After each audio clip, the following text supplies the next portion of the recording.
हर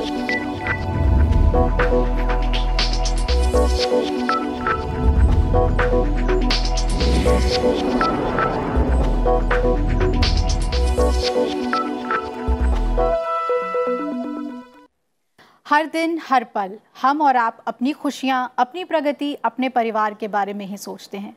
इसके बाद बारी आती है हमारे रिश्तेदारों की, दोस्तों की। हम उनकी सलामती की दुआ मांगते हैं। फिर हम सोचते हैं अपने गांव, अपने शहर और राज्य और देश के बारे में जहां से हम ताल्लुक़ रखते हैं। लेकिन ज़रा सोचिए, अगर हम सारे जहां के बारे में भी सोचें और सबकी सलामती और खुशियों के लिए प्रार्थना करें तो हमारा परिवार कितना बड़ा और अलबेला हो जाएगा। भांति भांति के लोग, अलग अलग रंग और संस्कृति के लोग जब एक हो जाएं तो दुनिया में कोई परेशानी नहीं होगी। नफरत फैलाने वाले लोग अपने सिर को कभी उठा भी नहीं पाएंगे। आइए इसी दुआ के साथ शुरू करते हैं आज का सारा जहां। स्वागत है आपका, मैं हूं आपके साथ अभिलाषा। हमेशा की तरह सबसे पहले सुर्खियां।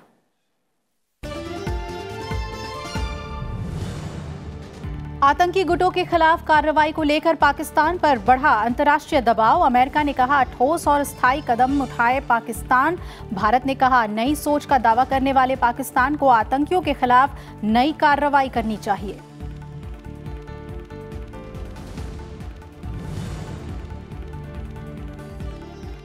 फिर से रॉकेट लॉन्च साइट बनाने में जुटा उत्तर कोरिया। सैटेलाइट से मिले तस्वीरों से मिले संकेत।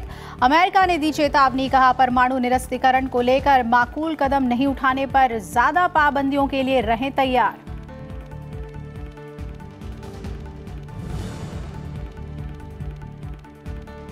ट्रेड वॉर का चीन के व्यापार पर नकारात्मक असर। फरवरी में आयात निर्यात में गिरावट दर्ज। अमेरिका से व्यापार समझौते पर नहीं बन पा रही है सहमति।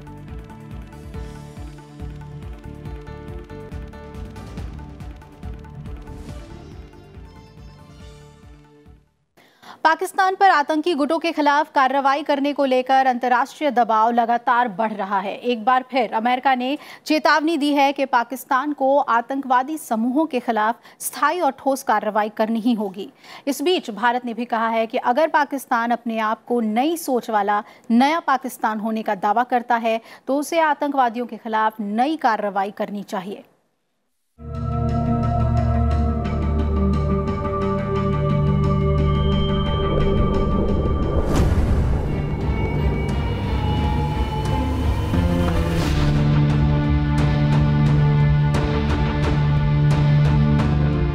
पुलवामा आतंकी हमले के बाद पाकिस्तान आतंकी गुटों को पनाह देने के मसले पर चारों ओर से घिरा दिख रहा है।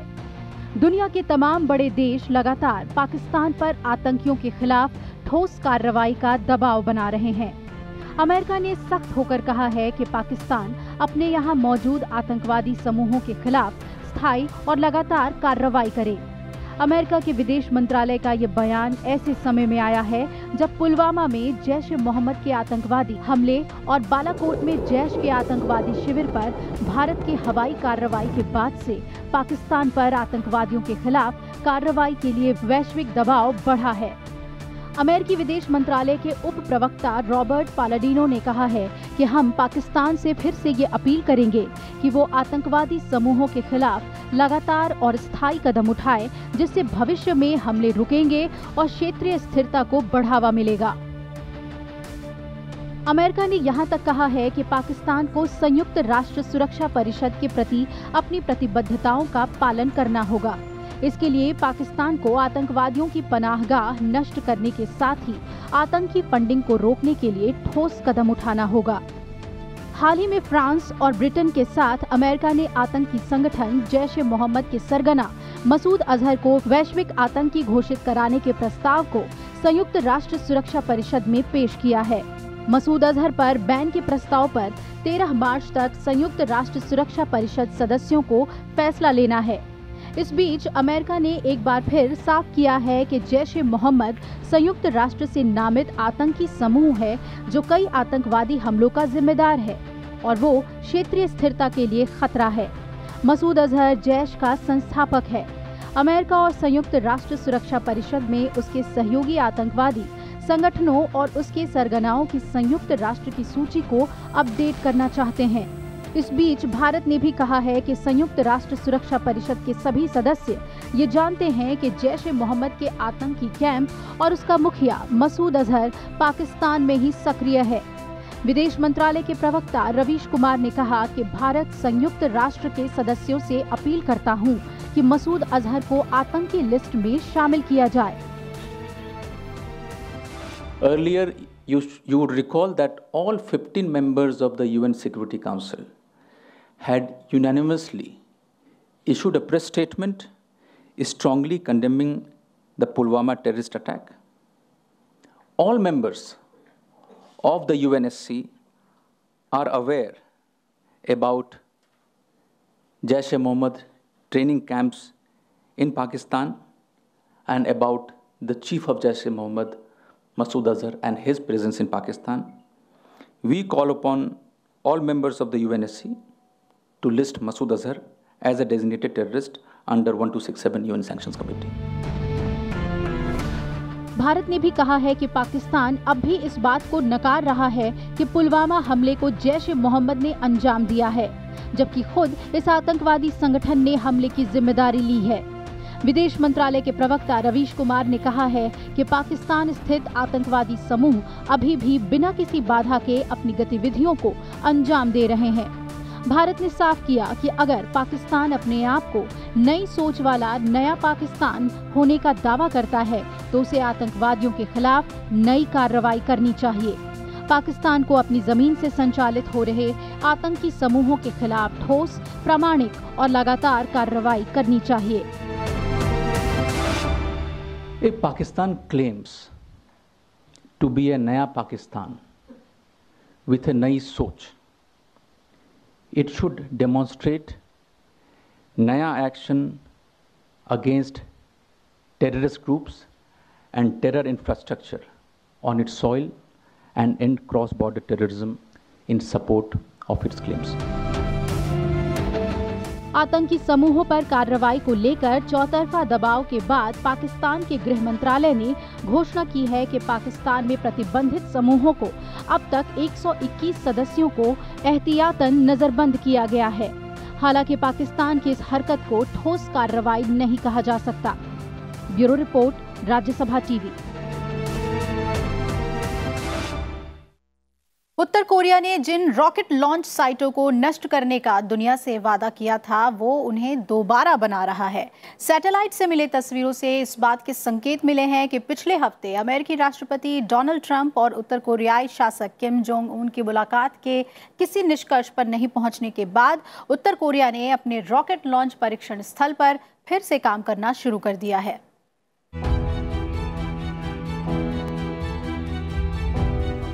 अमेरिकी राष्ट्रपति डोनाल्ड ट्रंप और उत्तर कोरियाई शासक किम जोंग उन के बीच बीते हफ्ते वियतनाम की राजधानी हनोई में हुई शिखर वार्ता बिना किसी समझौते या नतीजे के खत्म हो गई। दोनों नेता इस मुद्दे पर किसी सहमति पर पहुंचने में विफल रहे कि पाबंदियों में कुछ हद तक मिली छूट के बाद उत्तर कोरिया ने परमाणु निरस्त्रीकरण की दिशा में कहां तक प्रगति की है। वियतनाम की राजधानी हनोई में इसी साल 27 और 28 फरवरी को परमाणु निरस्त्रीकरण के मुद्दे को लेकर हुई ये बातचीत बेनतीजा रही थी और इसमें कोरियाई प्रायद्वीप में परमाणु निरस्त्रीकरण के मसले पर कोई सहमति नहीं बन पाई थी। दरअसल उत्तर कोरिया इस बात से निराश है कि अमेरिका उत्तर कोरिया पर लगी पाबंदियों में छूट देने को तैयार नहीं है। इस बातचीत के बेनतीजा रहने के बाद उत्तर कोरिया की कुछ सैटेलाइट तस्वीरें सामने आई हैं, जिनसे इस बात का पता चलता है कि उत्तर कोरिया सोहाई में डोंगचांग रिंग परीक्षण स्थल पर रॉकेट लॉन्च पैड्स को दोबारा बनाने के लिए तेजी से काम कर रहा है। उत्तर कोरिया के डोंगचांग री में सोहाई परीक्षण स्थल को सैटेलाइट लॉन्च और इंजन टेस्टिंग के लिए इस्तेमाल किया जाता रहा है, लेकिन अब तक यहां से किसी बैलिस्टिक मिसाइल का परीक्षण नहीं किया गया है। इस परीक्षण स्थल को नष्ट करने के लिए ट्रंप और किम के बीच बातचीत बीते साल शुरू हुई थी, लेकिन अमेरिका ने बीच में ही बात बंद कर दी और ये वार्ता अधूरी रह गई। उत्तर कोरिया की इन गतिविधियों को देखकर अमेरिका ने चेताया है कि अगर उसने परमाणु निरस्त्रीकरण को लेकर माकूल कदम नहीं उठाए तो उसे और ज्यादा पाबंदियों का सामना करना पड़ सकता है। साल 2012 से सोहाय उत्तर कोरिया का अहम सैटेलाइट लॉन्चिंग स्टेशन रहा है। इसे ऐसी मिसाइलों के लिए बने इंजनों की टेस्टिंग के लिए भी इस्तेमाल किया गया है जिनकी क्षमता अमेरिका तक पहुंचने की है। हालांकि यहां से किसी बैलिस्टिक मिसाइल का परीक्षण नहीं किया गया है, क्योंकि बैलिस्टिक मिसाइलों का परीक्षण अंतर्राष्ट्रीय स्तर पर बहुत ही उकसाने वाला कदम माना जाता है। इन परीक्षण स्थलों को दोबारा बनाया जाना इस बात का संकेत है। उत्तर कोरिया और अमेरिका के बीच जो बातचीत चल रही थी उसमें भरोसे की कमी है। I have a feeling that our relationship with North Korea, Kim Jong-un and myself, Chairman Kim, I think it's a very good one. I think it remains good. I would be surprised in a negative way if he did anything that was not per our understanding. But we'll see what happens. Look, when I came in, under the Obama administration, North Korea was a disaster. You were going to war, folks, whether you know it or not. You were going to war. There was no talking. There was testing. We didn't have our people back. We didn't have our great hostages back. Now we're getting the remains. We're doing a lot of things now. This was a disaster. I inherited a mess. In many ways, the Middle East, I inherited a mess. And it's straightening out a lot. We're doing very well there. I inherited a mess with North Korea. And right now, you have no testing, you have no nothing. Let's see what happens. But I would be very disappointed if I saw testing. Uttar Korea द्वारा शुरू किए गए missile और satellite प्रक्षेपण की तैयारी पर अमेरिकी राष्ट्रपति डोनाल्ड ट्रंप ने अपनी नाराजगी जाहिर की है। ट्रंप ने कहा कि अगर उत्तर कोरिया कुछ भी ऐसा करता है तो हमारी बातचीत के खिलाफ है, तो मुझे हैरानी और बहुत निराशा होगी। We have to solve a problem. We have a very nasty problem there. We have to solve a problem. The relationship is good. I would be very disappointed if that were happening. It's a very early report. We're the ones that put it out. But I would be very, very disappointed in Chairman Kim, and I don't think I will be, but we'll see what happens. We'll take a look. It'll ultimately get solved. Uttar Korea की परमाणु कार्यक्रम गतिविधियों को लेकर America अगर प्रतिबंध लगाता है तो दोनों देशों के बीच शांति की सारी कोशिशें नाकाम हो जाएंगी। हालांकि उत्तर कोरिया अमेरिका द्वारा लगाई गई पाबंदियों का पहले भी धड़ल्ले से उल्लंघन करता आया है। अमेरिका द्वारा और ज्यादा प्रतिबंध लगाने से दोनों देशों की बातचीत की राजनीतिक इच्छा में काफी कमी आ सकती है। Bureau report, Rajya Sabha TV. समय है एक ब्रेक का, लेकिन ब्रेक के बाद देखेंगे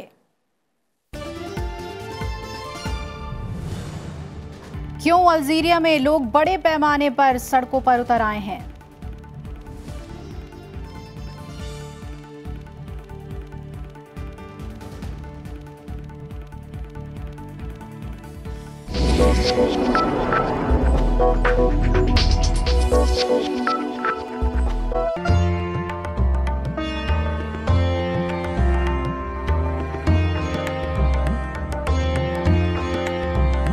बांग्ला का साथ रविंद्रनाथ टैगोर, विश्व भारती एक गरिमा का पार्ट होता है, तो उसके साथ सभी बंगाली जुड़ा हुआ। मेंटली बंगाली लोग रविंद्रनाथ का जो सोच उसके साथ पैदा होने से ही जुड़ जाते हैं, तो मैं भी उसी का एक्सेप्शन नहीं हूँ।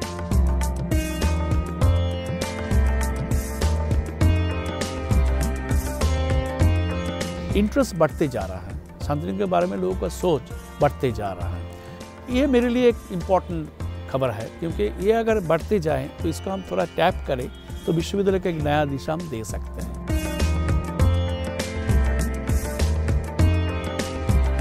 नमस्कार, मैं विद्युत चक्रवर्ती, वाइस चांसलर विश्व भारती। मुझसे मिलिए प्रोग्राम गुफ्तगू में, सिर्फ राज्यसभा टीवी पर।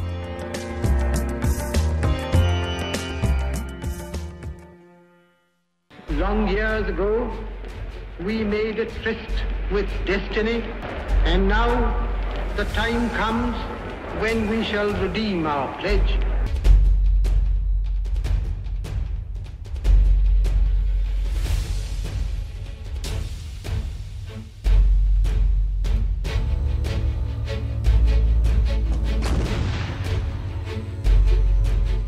हम संख्या बल के सामने सर झुकाते हैं और आपको विश्वास दिलाते हैं कि जो कार्य हमने अपने हाथ में लिया है वो जब तक राष्ट्रीय उद्देश्य पूरा नहीं कर लेंगे तब तक विश्राम से नहीं बैठेंगे।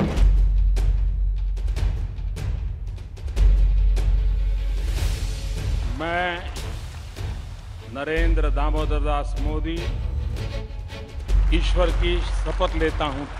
देखिए हमारा विशेष कार्यक्रम चुनाव का सफर सिर्फ राज्यसभा टीवी पर।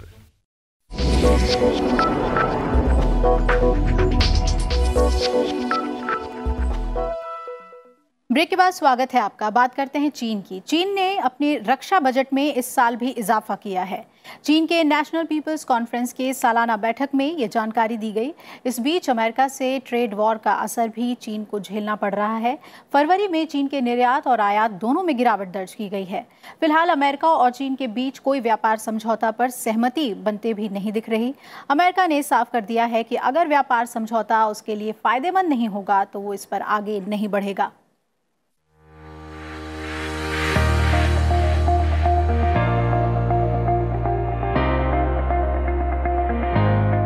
चीन में इस हफ्ते नेशनल पीपल्स कांग्रेस की सालाना बैठक हुई। नेशनल पीपल्स कांग्रेस यानी एनपीसी चीन में संसद की तरह है। एनपीसी चीन की सर्वोच्च सत्ताधारी संस्था है। इसमें चीन के राष्ट्रपति शी जिनपिंग, प्रधानमंत्री ली कचियांग समेत सत्ताधारी कम्युनिस्ट पार्टी के करीब 3000 प्रतिनिधियों ने हिस्सा लिया।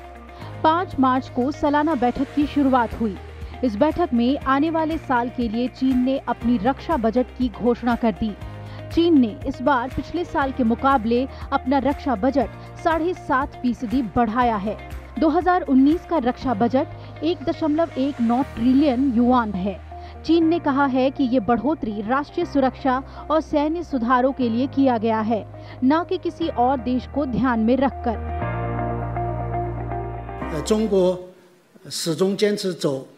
चीन हमेशा शांतिपूर्ण विकास के मार्ग का पालन करता है। चीन की रक्षा नीति प्रकृति रक्षात्मक है। चीन रक्षा खर्च अपनी सुरक्षा जरूरतों और संप्रभुता और क्षेत्रीय अखंडता की रक्षा के लिए है और इससे अन्य देशों को खतरा नहीं होगा।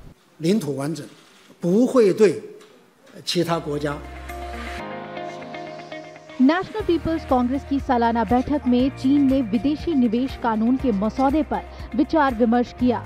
इसके साथ ही वैश्विक मुद्दों और अर्थव्यवस्था पर चर्चा की गई। इसके अलावा देश के मौजूदा कानूनों, सरकारी बजट और दूसरे जरूरी मुद्दों पर भी मंथन हुआ। इस दौरान चीन के प्रधानमंत्री ली कचियांग ने कहा कि इस साल चीन की आर्थिक वृद्धि दर 6 से 6.5% रह सकती है। उन्होंने कहा कि चीन आने वाले वक्त में आर्टिफिशियल इंटेलिजेंस तकनीक पर रिसर्च और विकास को मजबूत करेगा। हम आर्टिफिशियल इंटेलिजेंस पर रिसर्च को और बढ़ाएंगे। यह सूचना तकनीक, बायोमेडिसिन, न्यू एनर्जी, ऑटोमोबाइल जैसे उभरते उद्योगों को बढ़ावा देने के मकसद से किया जाएगा। इससे डिजिटल अर्थव्यवस्था को विस्तार मिलेगा। हम अर्थव्यवस्था को समर्थन देने के लिए तर्कसंगत नियमों को जारी रखेंगे, व्यापार के नए मॉडल का विकास करेंगे। इस बीच चीन के निर्यात और आयात में फरवरी महीने में अनुमान से अधिक गिरावट दर्ज की गई है। फरवरी में चीन का निर्यात 20.70% रहा और आयात 5.20% गिर गया। ट्रेड वॉर के बीच अमेरिका के साथ फरवरी में चीन का व्यापार जनवरी माह की तुलना में करीब आधा ही रह गया। विश्व की नंबर 1 अर्थव्यवस्था वाले अमेरिका और नंबर 2 व्यवस्था वाले चीन के बीच जनवरी में जहां 27.3 अरब डॉलर का व्यापार हुआ, वहीं फरवरी में ये 14.7 अरब डॉलर ही रहा। एक साल के दौरान चीन के निर्यात में 20.7% जबकि आयात में 5.2% गिरावट आई है। दुनिया की 2 बड़ी अर्थव्यवस्था अमेरिका और चीन बीते कुछ महीनों से ट्रेड वॉर में उलझे हुए हैं। अमेरिका और चीन के बीच व्यापार समझौता के लिए कई स्तर पर बातचीत भी जारी है। हालांकि इस पर फिलहाल कोई सहमति नहीं बनी है। इस बीच अमेरिकी राष्ट्रपति डोनाल्ड ट्रंप ने साफ किया है कि चीन के साथ व्यापार समझौता तभी संभव है जब उन्हें ये विश्वास होगा कि ऐसा करना अमेरिका के हित में है। हालांकि उन्होंने ये भी कहा कि उन्हें भरोसा है कि चीन के साथ व्यापार समझौता हो जाएगा। वे क्या कर रहे हैं, मैंने नहीं सुना है। वे अच्छा ही कर रहे होंगे। अगर ऐसा हुआ है तो हम उससे भी अच्छा करेंगे, मुझे भरोसा है। लेकिन अगर हमें अच्छी डील नहीं मिली तो मैं समझौता नहीं करूंगा। अगर ये फायदेमंद नहीं हुआ तो हम समझौता नहीं करेंगे। विश्व की दो बड़ी अर्थव्यवस्थाएं अमेरिका और चीन आपस में व्यापार युद्ध में उस समय उलझ गई थी जब ट्रंप ने पिछले साल मार्च में चीन से आयात होने वाले इस्पात और एल्यूमिनियम पर भारी शुल्क लगा दिया था। Bureau report, Rajya Sabha TV. Algeria की राजधानी अल्जियर्स समेत देश के कई शहरों में राष्ट्रपति अब्दुल अजीज बोटलिक का विरोध हो रहा है। हजारों की संख्या में अल्जीरियाई नागरिक सड़कों पर मार्च करते हुए राष्ट्रपति भवन का रुख कर रहे हैं। दरअसल राष्ट्रपति अब्दुल अजीज बोटलिक 5वीं बार सरकार चलाना चाहते हैं। उनके इस ऐलान के साथ ही देश में विरोध प्रदर्शन शुरू हो चुका है।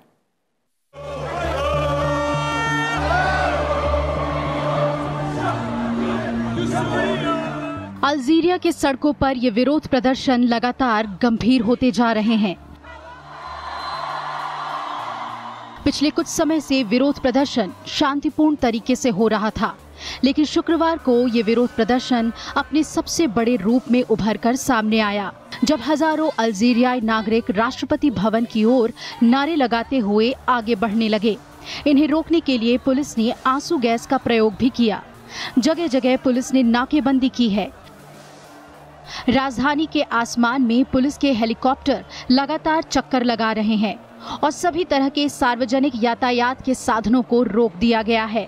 स्थानीय रिपोर्टों के मुताबिक सुरक्षा बलों ने लगभग 200 प्रदर्शनकारियों को हिरासत में ले लिया है। अल्जीरियन लोग पिछले 7 साल से एक नए राष्ट्रपति की चाहत रखते हैं और वो जानना चाहते हैं कि उनके मौजूदा राष्ट्रपति कहां है, जिनका हम लोग काफी सम्मान करते हैं। पूरी दुनिया कहती है कि अल्जीरियन राष्ट्रपति का निधन हो चुका है, इसलिए हम माफियाओं द्वारा संचालित सरकार नहीं चाहते जो उनके नाम पर हम पर राज करे।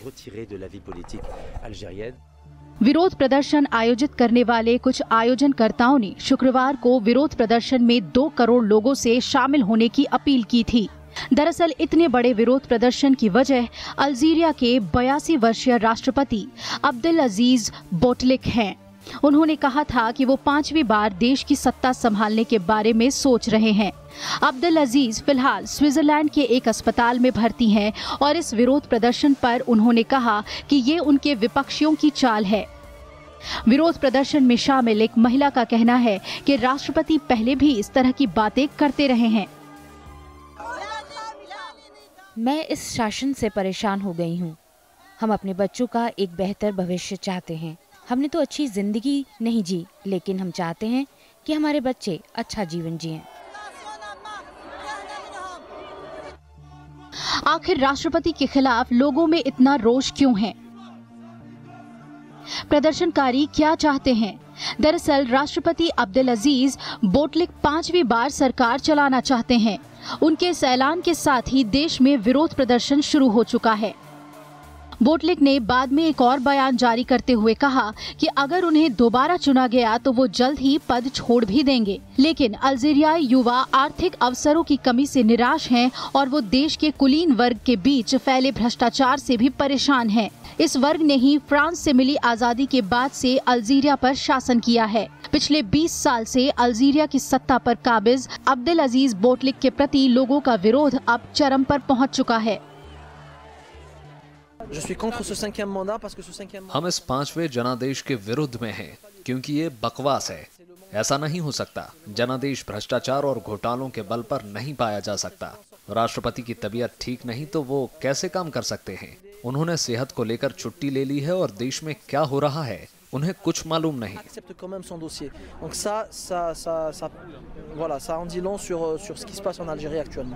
माना जा रहा है कि राष्ट्रपति अब्दुल अजीज बोटलिक को 24 फरवरी को स्विट्जरलैंड के एक अस्पताल में स्थानांतरित कर दिया गया था। उनके प्रचार अभियान के दौरान इसे नियमित चेकअप बताया गया। उनके प्रचार अभियान प्रबंधक ने गुरुवार को अल खबर को बताया कि स्वास्थ्य से जुड़ी कोई चिंता की बात नहीं है। जिनेवा यूनिवर्सिटी अस्पताल के एक प्रवक्ता ने ये पूछे जाने पर टिप्पणी करने से इनकार कर दिया कि क्या बोटलिक वहां थे। वहीं विपक्षी नेता भी इस विरोध प्रदर्शन पर चर्चा करने के लिए बैठक कर रहे हैं। फिलहाल अल्जीरिया में चल रहे विरोध प्रदर्शन लगातार बढ़ते ही जा रहे हैं और इसके आने वाले दिनों में और ज्यादा विस्तार लेने की संभावना दिख रही है। Bureau report, Rajya Sabha TV. सारा जहां के इस अंक में मेरे साथ इतना ही। आप जुड़े रहिए राज्यसभा टीवी के साथ। नमस्कार।